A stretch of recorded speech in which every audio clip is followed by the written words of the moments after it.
ẹ̀yin obìnrin adojúkọ yín o gẹ́gẹ́ bá nàbí náà ṣe sallallahu alayhi wa sallam lọ bá àwọn obìnrin sọ̀rọ̀ nínú orí pápá ìkírun. Ànábì sọ fún ẹ̀yin obìnrin pé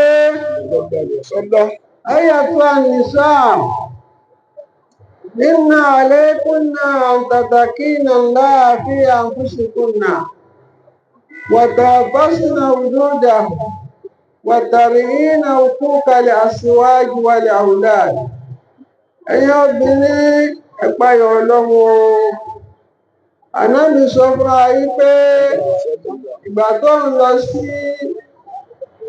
Ìsíráì tí wọ́n mú òun ṣèbẹ̀wò sí Jáhánámà, wọ́n láwọn obìnrin ní wọ́n pọ̀ jù nínú náà. Iṣẹ́ tí wọ́n sì ṣe ni pé afẹ́fẹ́ yẹ̀yẹ́ wọ́n pọ̀, wọ́n sì máa ń ṣe kèfèrí. Ọ̀pọ̀lọpọ̀ obìnrin ò ní tẹ́lọ́rùn. Bí ọkùnrin kan bá fi gbogbo ọjọ́ ayé ṣe dáadáa sóbìnrin kan, níjọ́ obìnrin náà bá rí tó kù díẹ̀ káàtó, níṣe ni ó sọ pé níjọ́ òun ti dọ́dọ̀ ọkùnrin òun ò lóore kan lára ẹ̀ rí.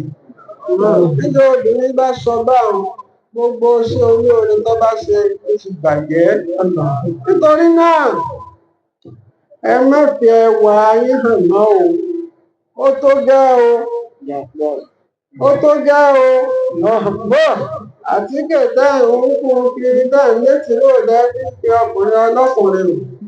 Ẹ jàjà ìgbà dàpọ̀ o. Oní ọ̀jẹ̀ kẹ́ rí ní pẹ̀lú o. Ẹ ti gbọ́ o.